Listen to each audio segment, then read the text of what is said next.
Hello, everyone. Thank you so much for joining us today for another series of our Native Fish Society Lunch and Learns. It's a great way that we've found to be able to connect with our community, dive deep into some of the issues that we see in hand, and how you all as advocates and anglers can stand up and share your voices in terms of conservation throughout our work. Today, we'll be discussing wild steelhead release on the Rogue and South Coast, as well as the Rogue South Coast Conservation Management Plan. I want to touch on some brief things in terms of Zoom before we get started. The first, please mute yourself if you're not talking.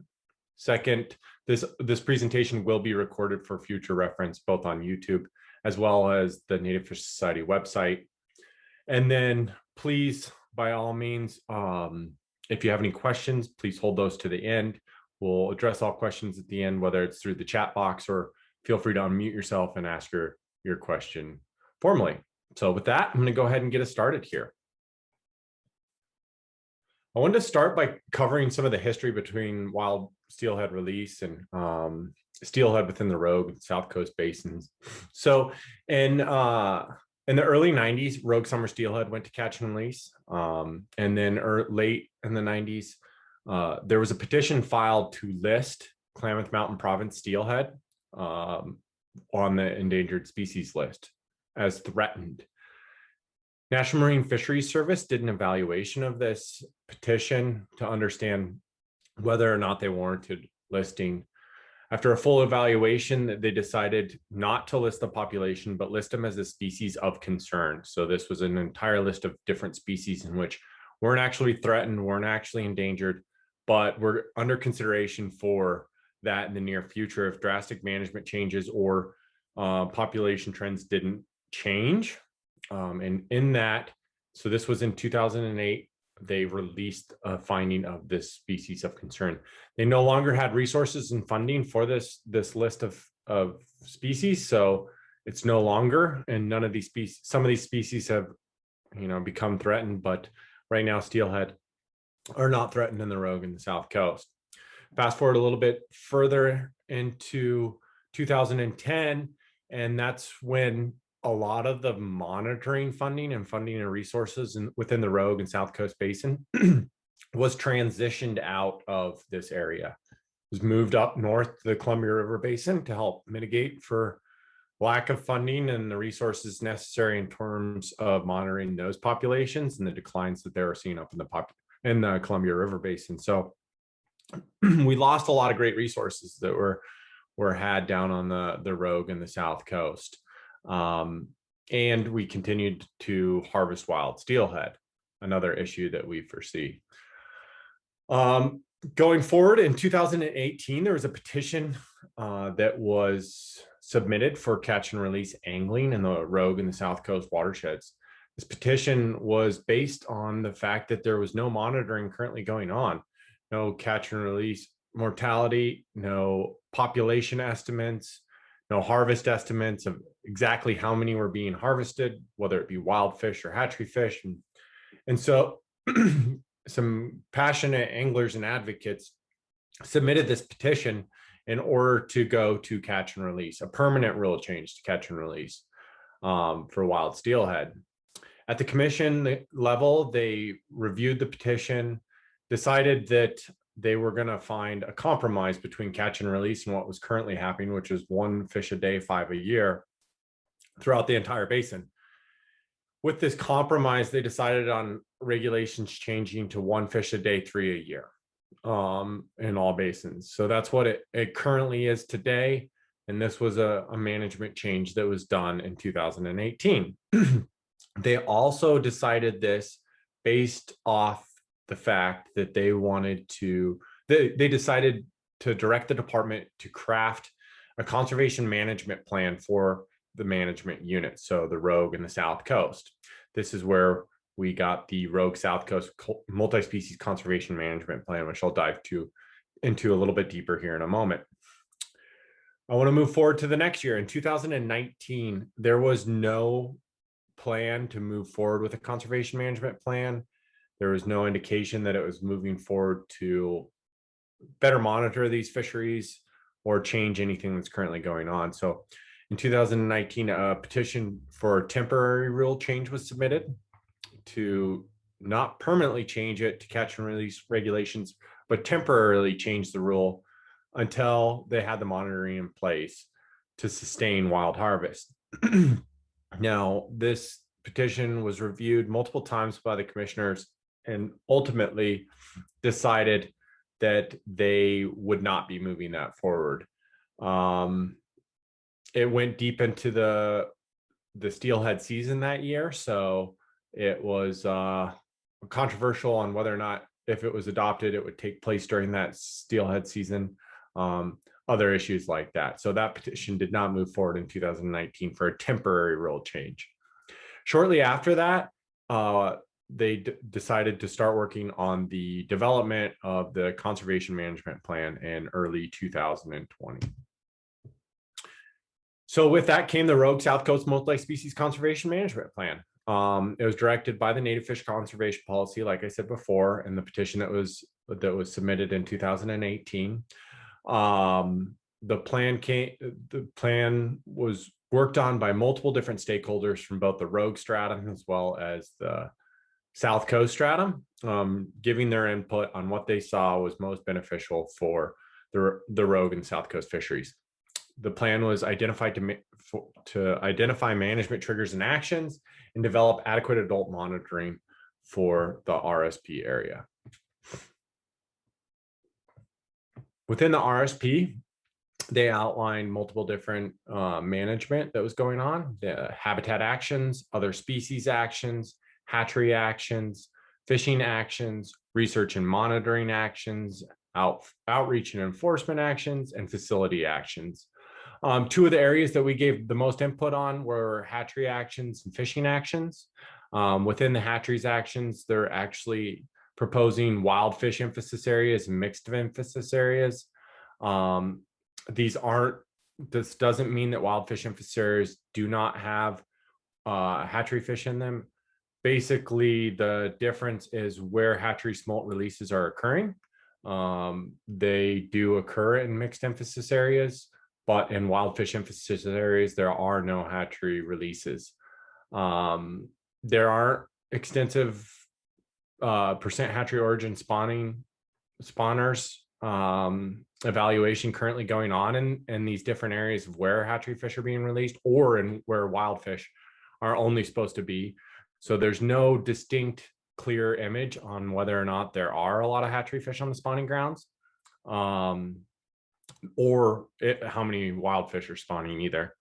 The second thing was fishing actions, obviously, and since the petition in 2018, folks have been advocating for wild steelhead release until the proper monitoring is in place. The monitoring necessary in order to allow harvest and assume that risk is quite extensive, quite a different area of expertise that the department must go through in order to ensure that overharvest isn't occurring or life history diversity isn't being jeopardized by harvest.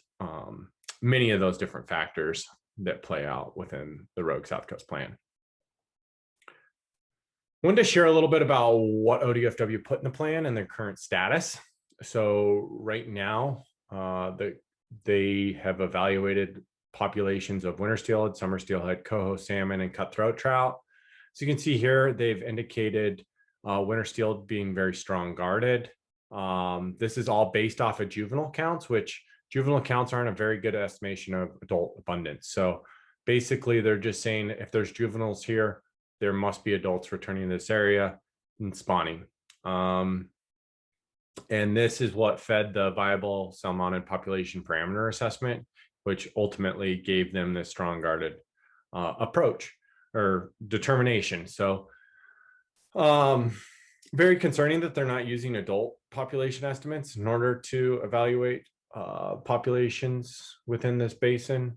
It's also concerning based on the fact that this is the only area in the Pacific Northwest that they're using juvenile counts to determine adult abundance or whether or not harvest or sustainability of the populations are there.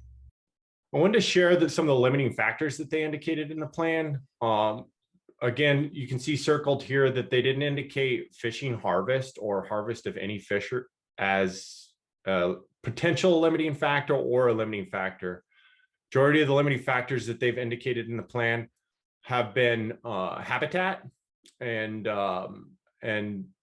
so you can see at the lower portion of this plan, but they failed to even recognize this seems to be a biased evaluation by Oregon Department of Fish and Wildlife.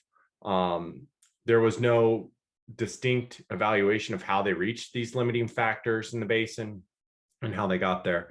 The other circles that you can see indicated on this would be the uncertainty of hatchery fish, integration, and predation, as well as competition in both the Checo upper and middle rogue.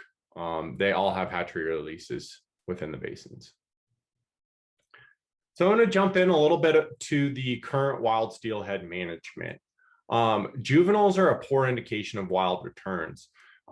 Within the stakeholder process, even ODFW shared with us that, juveniles aren't the most accurate way to, it's not even used anywhere else within the Pacific Northwest to determine adult population health. So the fact that ODFW is proposing to use juvenile data is mainly based off the fact that that's all the data that they currently have. Without utilizing juvenile data, they couldn't create this conservation management plan. So they did, I got to give credit where credit's due.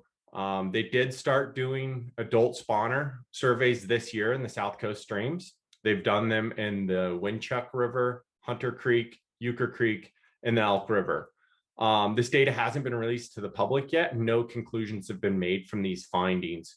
I'll dive a little bit deeper into, what comes of this data, why this would be important to have this data in the coming slides. But the other concern that I would share with you on this slide is no adult spawning surveys have been conducted in the Rogue Basin. All the rogue monitoring is being done based off of historic Huntley Park seine counts, and they extrapolate the number of half pounders. This is for winter steelhead based off of historic Gold Ray Dam counts. So really the only data that they're getting for the upper Rogue Basin is for the upper Rogue Basin from the old historic Gold Ray Dam further up. They have no data for the Applegate. They have no data for the middle Rogue, the lower Rogue, or the Illinois.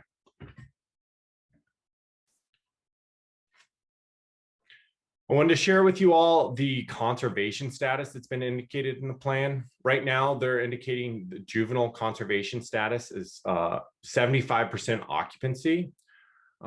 We see this very concerning based off the fact that you can see there, the lowest they've ever seen it is a 94% juvenile occupancy level. So we're looking to see a 20% decline in juvenile occupancy. And if it's truly correlated to adult abundance, as ODFW has kind of portrayed with this plan, we're looking to see a 20% decrease in adult population estimates before ODFW will include any management triggers or actions within the plan. So it's very concerning to think that we would see even more of a decline. Any angler that you speak to on the South Coast or the Rogue, whether they're pro-harvest or not, said the last year was one of the most difficult years of fishing that they've ever seen. And so anecdotally, the fishing wasn't that great, yet we're still seeing great juvenile occupancy, and no management triggers are being indicated to, be moved forward or whatnot. The other thing that I've circled here is adult abundance. So they have indicated that they will possibly use adult abundance in the coastal streams. Nothing for the lower Rogue, Illinois, or Applegate. They're going to continue to use Huntley Park seine counts and correlate that with the upper Rogue, I guess. Even though they could possibly be harvesting more of the Illinois fish than they even have a clue about. So I want to jump back to these estimates. They have indicated in the plan that they could possibly start using adult estimates or could possibly start incorporating adult escapement goals into this plan, but there's no firm commitment to include these into the plan as a conservation threshold. Very concerning to us. I'm going to share what's currently being proposed for fishing actions and wild steelhead harvest. The current plan shows the Rogue and the Chetco is 1 a day and 5 a year. The elk and Winchuck would be 1 a day and 3 a year. And Hunter Creek and Euchre Creek would be catch and release only until they have adequate data. In the Rogue Basin, they're proposing a 15% harvest rate. And in the elk, Winchuck, and Pistol, they're proposing a 10% harvest rate. Now, in order to calculate harvest rates, you need adult population estimates, correct? That's, just a rhetorical question there, but yeah, you need to know how many fish are returning in order to calculate a harvest rate. So when the department doesn't know how many fish are returning, they can't quite possibly calculate a harvest rate. These are triggers that are indicated in the plan, yet they have no way of calculating them. They're currently not harvesting or not monitoring harvest or mortality, which I'll get into here in the next slide. Native Fish Society, and we'll jump into this a little bit further, but our recommendation is implement catch and release regulations for wild winter steelhead moving forward, and incorporate the ocean and climate change policy into fishing actions and management actions within the plan.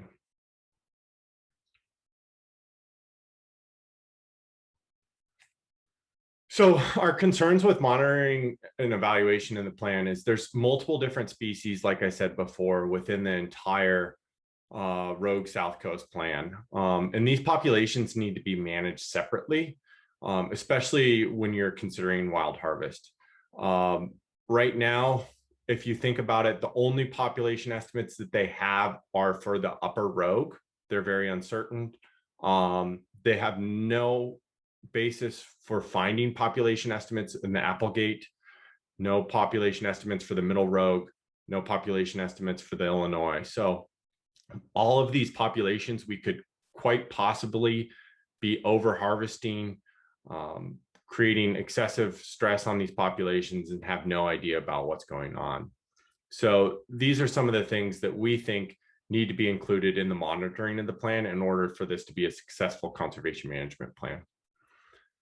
The other thing that we see that's a problem is the management triggers and actions. So management triggers are indicated as a 2-year running average right now. So when we do reach those conservation thresholds that I shared earlier, it's going to take 2 years below those levels before ODFW implements any action. So whether it be the removal of wild harvest or habitat actions that are going to promote more wild fish, or reduction in hatchery releases, or whatever the science might show that needs to happen, they're going to wait until there's a 2-year running average in order to implement those changes. And within this plan, there's no actions listed that will be implemented when we reach these thresholds. A good example of why these need to be included in the plan is the North Coast right now and what's currently happening with regulation changes. Folks are upset on the Deschutes Basin, rightfully so. Their fisheries closed for the year. The North Umpqua Basin, where I live, has been closed for the entire year. It affects the economy and the communities. And so clearly outlining this and being transparent with this within a plan is going to be critically important for moving forward. So I shared a little bit of the concerns with the monitoring to evaluate harvest, but I wanted to share a resource with everyone today. Our good friends over at Wild Steelhead United and a biologist over there, Nick Chambers, put together a great blog post on the biology of harvest and what monitoring needs to be included in terms of implementing wild steelhead harvest. It's a long 5-part series, but the last one that we're going to share a link with you guys at the end of this presentation shares the details of what exactly needs to be included, and a brief summary of how, if folks want to harvest fish, what the work that needs to be put in, the monitoring that needs to be put in order to get informed and make informed decisions. So the other major concern that we see with the plan is there's no more incidental mortality rate being forecasted for this, whether it be catch and release mortality, predation, that sort of thing. They're basing everything off of harvest mortality. And as we all know, as anglers, or advocates that there is a catch and release mortality out there. And the best example I can point to for this would be Idaho and the Snake River Basin. In the early 2000s, creel surveys were evaluated based off of the number of fish that traveled over some of the dams. And then they took the creel surveys and how many fish were reported as caught and released. After doing the evaluation, about 160% of that population of fish that came over the dam were caught and released. Both Idaho and Washington observe catch and release mortality rates, and there's one of them's 5% and the other one uses 10%. Of course, this is different for each method of take that you might use. Fly fishermen usually have barbless hooks, that sort of thing. But there's bait take, regardless of what take you're using, there might be more or less of a mortality, but this mortality needs to be included in terms of escapement goals and population estimates, and included in that harvest rate that the department has moving forward. It's highly critical that they do this. The other thing in terms of mortality rate to be conscious of is they're using a 5-year running average for harvest rates. So instead of evaluating how many fish were harvested this year, how many fish returned, and then basing that on whether or not to close a fishery or evaluate whether they over harvested, they're using a 5-year running average. So 1 year and like I said, in the Rogue, it's a 15% harvest rate. We could actually harvest upwards of 35%, in the following year, 5% and 10%, and they're going to average that out to get a 15% harvest rate. This could mean catastrophic effects for certain cohorts of fish if that's the case. So we're asking that they include a harvest rate and action yearly rather than a 5-year average. So some of the changes necessary, we're asking for a pause on wild steelhead harvest until monitoring is complete and in place. We want statistically robust monitoring of abundance, productivity, spatial structure, and diversity of individual steelhead populations. Like I said, the populations in the Illinois, the Applegate, the Rogue, Hunter Creek, Pistol River, all of them. We want estimates of encounter rates and catch and release mortality incorporated into the annual harvest estimates, like I just explained. And then lastly, just no wild harvest until population estimates are clear in there. So how can you help? You can testify to the commission on October 15th. I want to encourage folks, please remember to register to testify. You have to do this the Wednesday before October, so October 15th. So it's that October 13th. However, I'd say just do it before October 12th. Jennifer is going to share a little bit about this moving forward. Alternatives will not likely be presented in this presentation on the 15th. So if you all remember, or if you submitted comments on the last plan, draft of the plan to or DFW staff, there are alternatives included in this draft. What's being shared right now to the commission, there are no alternatives.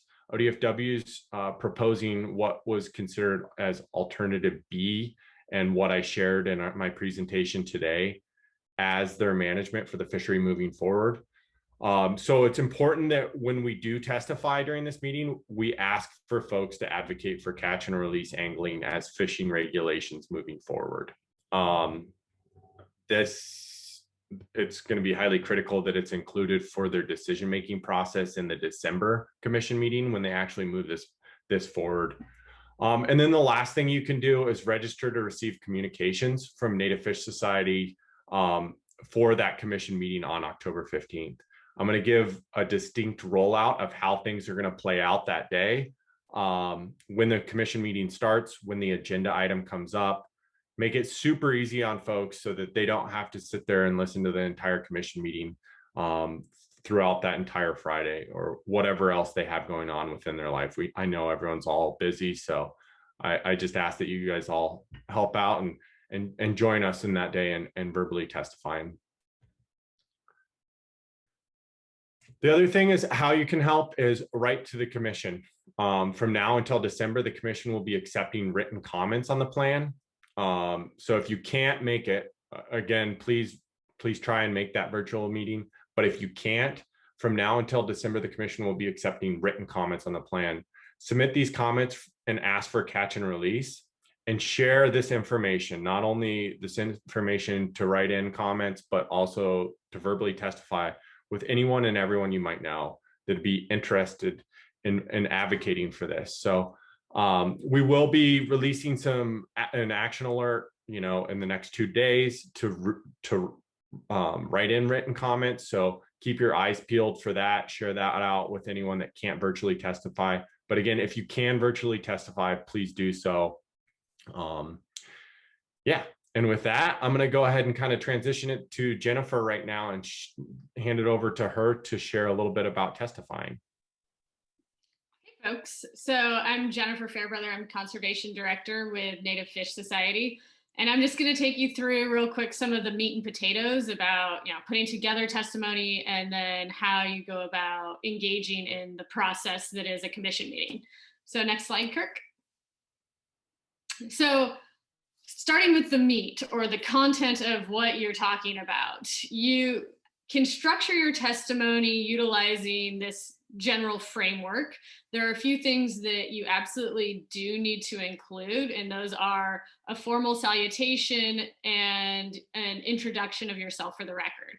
So when you're testifying before a decision-making body, make sure to address both the chair of that body as well as the rest of the body. So in the case of the ODF&W Commission, we say Chair Wall and members of the commission.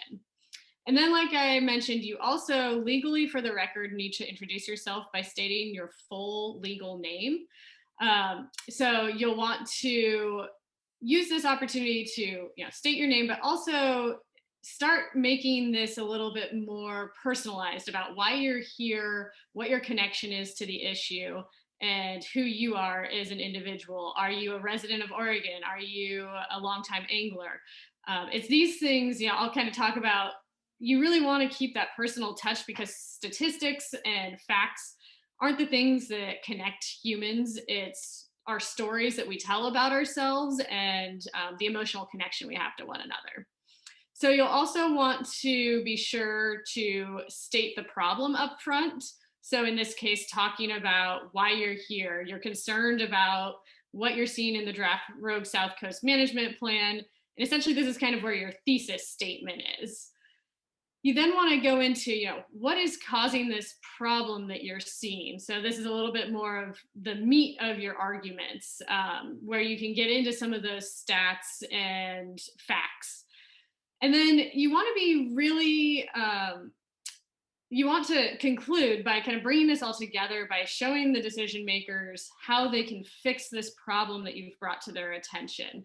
And I also like to encourage people in this section of their testimony to not only talk about what it is that you want the commission to fix. So in this case, Kirk went through a number of things that we're looking for the commission to change before they finalize the plan, and encouraging folks especially to talk about wanting to see catch and release regulations until appropriate adult monitoring has been done for a number of years. But you also can use this as an opportunity to give them the vision of, if they make this fix, what that will mean to you, to your community, to these rivers, and to these fish. And then a simple way to let everyone know that your testimony is concluded is just by simply saying thank you. And that just lets them know that you have wrapped everything up. As I said previously, make it personal as much as you can. Why is it that you love this place? Why is this issue important? Why are you taking the time out of your day to be here to talk about it? So next slide, Kirk. I encourage folks to prepare their testimony in advance, write it down, and then practice it out loud. I generally, practice testimony probably about 5 to 10 times before I deliver it. It helps me identify where I'm having problems with tricky words. For instance, I once was using some testimony with the word specificity in it, and in my practice, I kept stumbling over it, and I thought I got it down, but then in the nerves of the moment, I, of course, stumbled over it in the delivery before the commission. So, cut out those tricky words. Also, we write in a much more formal style than we speak. And so you'll find by practicing out loud where there are areas that don't necessarily sound natural to your ear, and you can rework those. I also suggest practicing with folks that you trust so that you get a little bit of that feeling of being on stage and giving that delivery. And this also helps you learn how to meter your speech and talk slowly. One thing you can do if you're interested is on the day of, if you hear folks that are providing testimony that's very similar and in line with yours, you can simply make what we call affirmative testimony, where you get up, you address, do that formal salutation and state your name for the record. And then you simply say, I agree with what these folks before me have said. I encourage you to do X, Y, and Z. Thank you. And so that's a way to, keep things short and sweet if you feel like your testimony would be redundant with what you've already heard that day. And as Kirk mentioned, you can also submit written testimony. We do really encourage folks, especially for a commission meeting like this, if at all possible, to provide oral testimony, because it does have a greater weight of impact when we have a groundswell of folks show up and take that time out of their days to speak in person to an issue with decision makers. So next slide, Kirk. And then finally, there's just a few things, you need to be aware of and prepped for. You do, in most cases, have to register in advance. As Kirk mentioned, for ODFW commission meetings, that's at least 48 hours before the start of the meeting. So in this case, that's 8 a.m. on Wednesday, the 13th. You can register anytime before that from now until then, but that is the cutoff deadline. You also want to be aware of your time limit. Almost all testimony situations come with a 2 to 3 minute cap on them. In the case of ODF&W commission, they generally give you 3 minutes, but if there are a lot of people there, they might have to shorten that just to get through everyone. But plan your testimony to come in under that time frame so that you don't have to worry about the buzzer sounding while you're in the middle of talking. I also encourage folks to check your tech and your communication systems. Most of these meetings are conducted now by Zoom or Microsoft Teams. In the case of the commission, they have been using a Zoom type platform. So just make sure that you are familiar with the technology and comfortable with it. And then I do encourage you the day of to log in early before your agenda item comes up, just so that you aren't skipped over if you're not there. The way these agendas usually go is they don't actually have times designated for when the different items are going to start. They just roll from one to the other as they go through their day.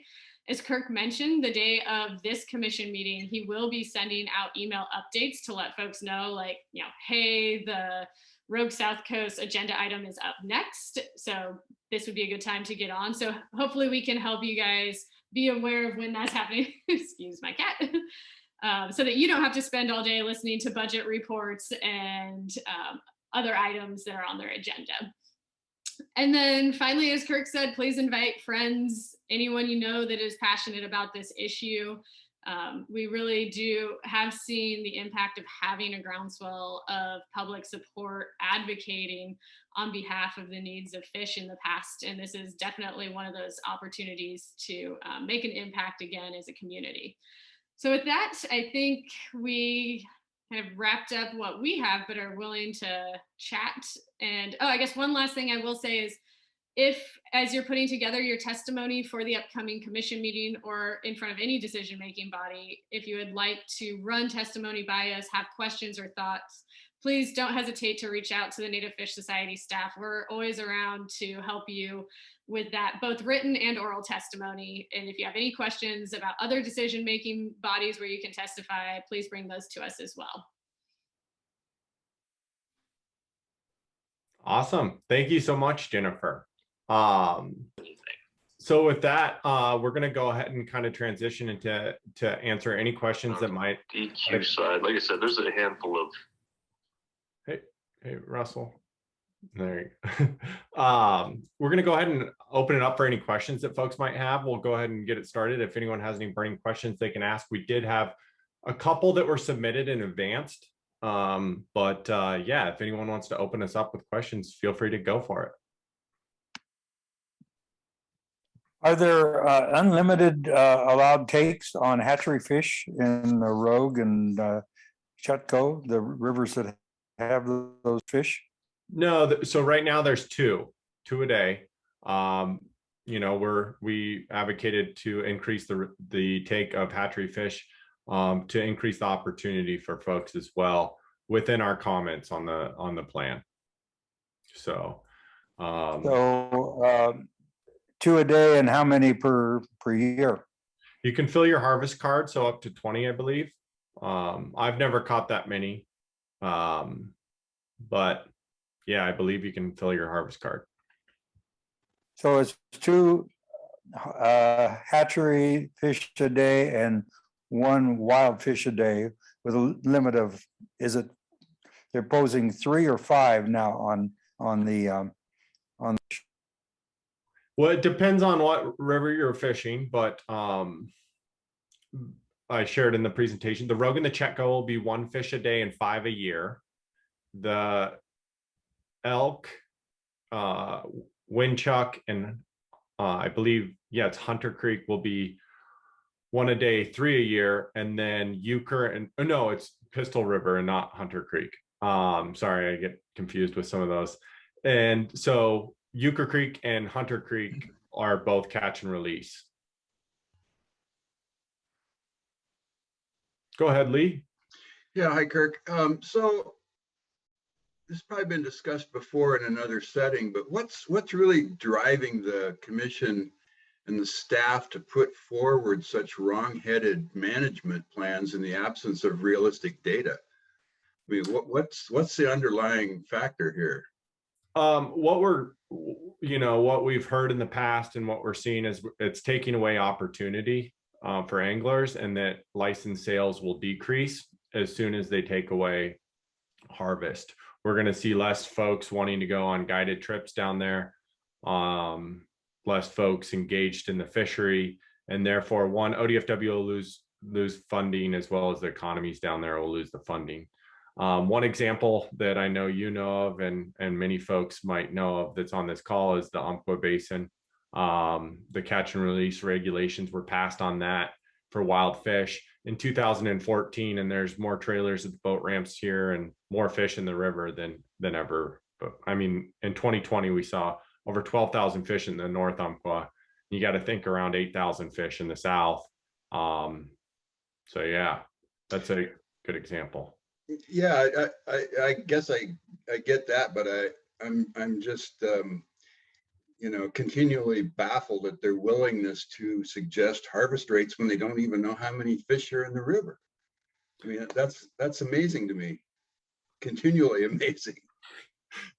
Correct. And I think that's, the point that we all as a collective group need to share forward at the commission meeting on October 15th. So yeah, appreciate any support there as possible. Thank you. Anyone else?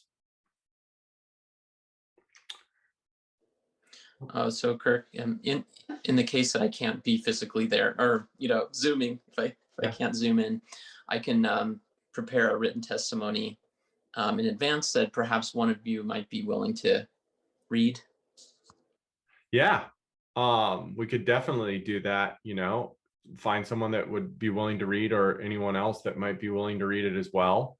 So if that's what you would like to do, that's totally fine. Sure, just a matter of the timing and appointments and everything. Thank you. And just so everyone's aware, what we usually do is we do craft our testimony like Jennifer shared, and even when we're doing virtual and displaying it virtually, verbally, we do submit it as written record as well, so that it is in the record that we gave testimony and stood up for that.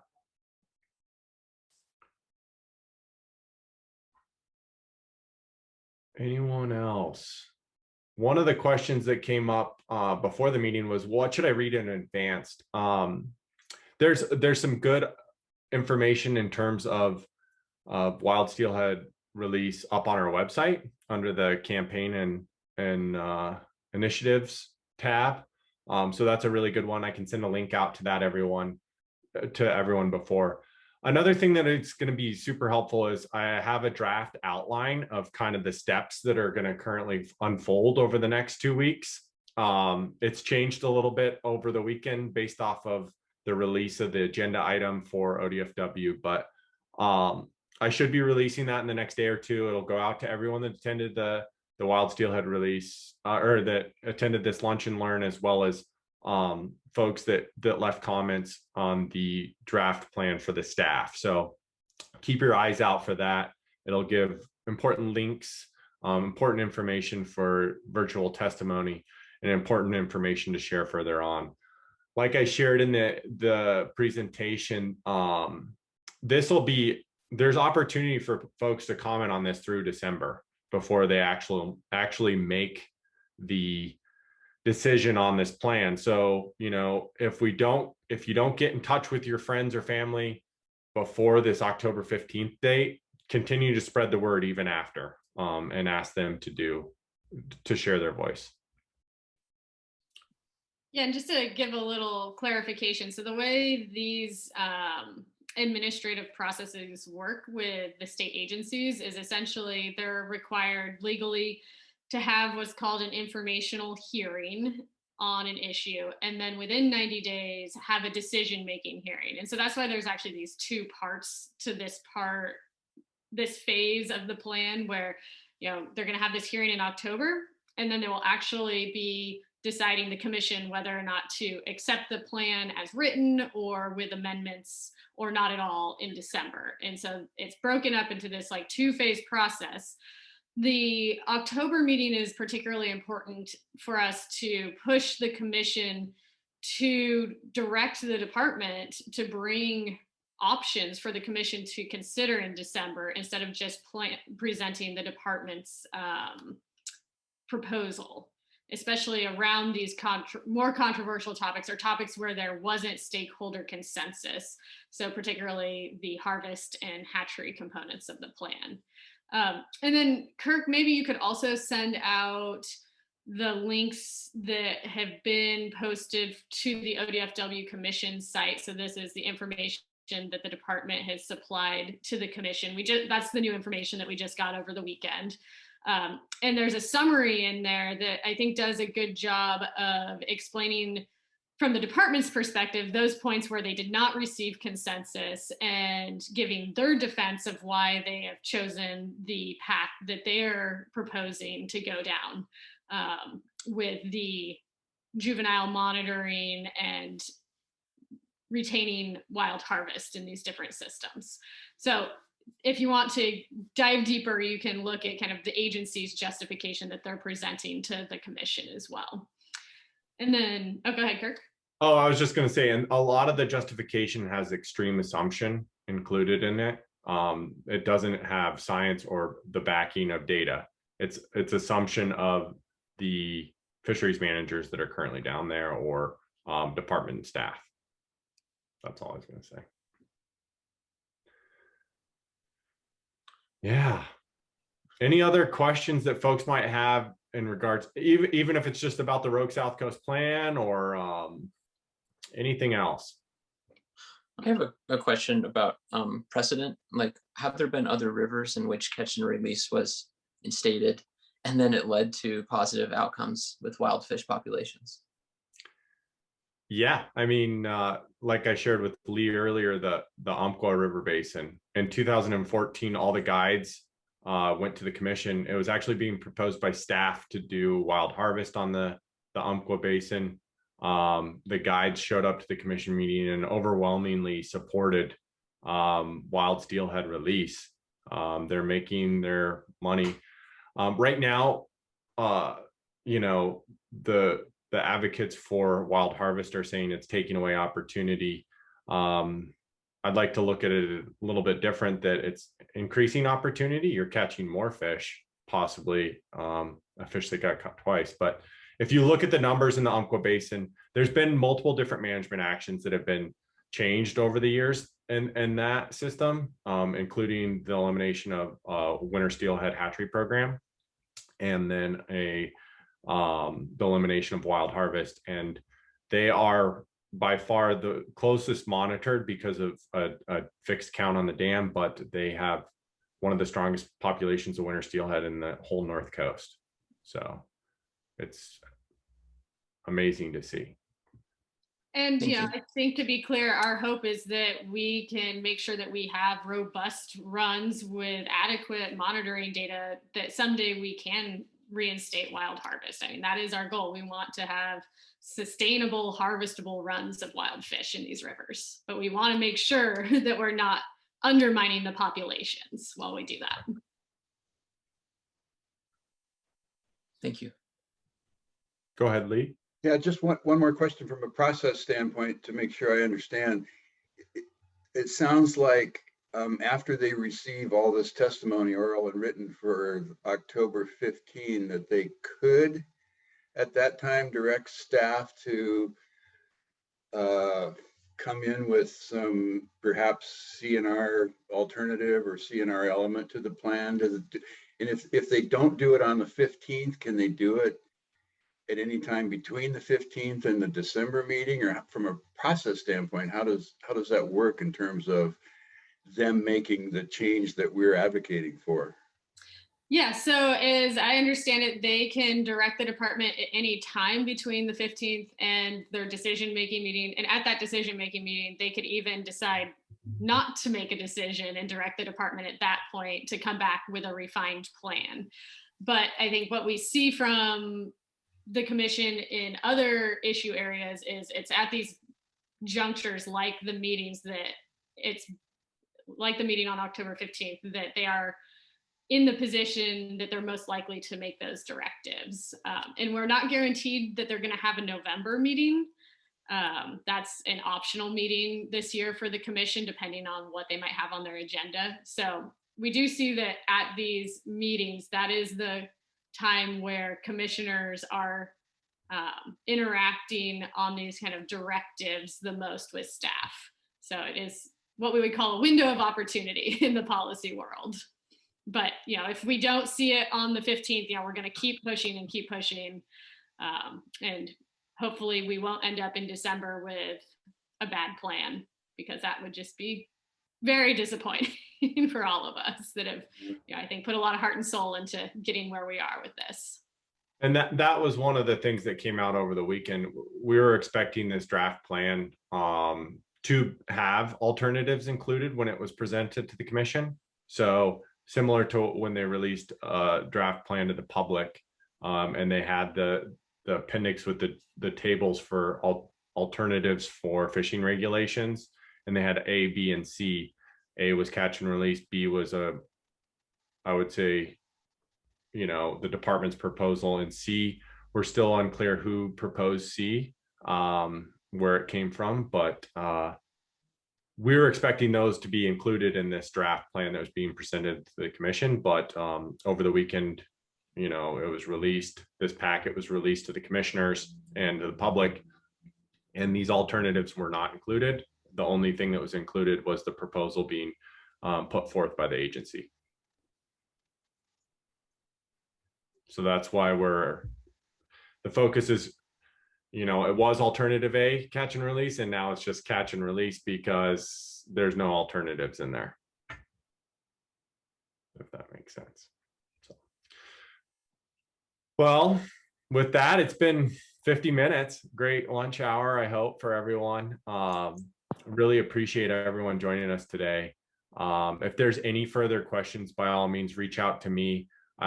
Folks should have my email to be able to send out or to reach out to me with any questions. If you would like me to look over testimony, I know a few folks on the call, I have some testimony to review for them, help them craft their testimony, I'd be glad to. I can also send out a draft previous testimony that I had that you can kind of base it off of.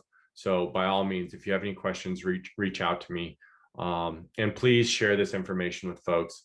Ask folks to sign up and stay in touch with us in order to help, move this issue forward. So, thank you all.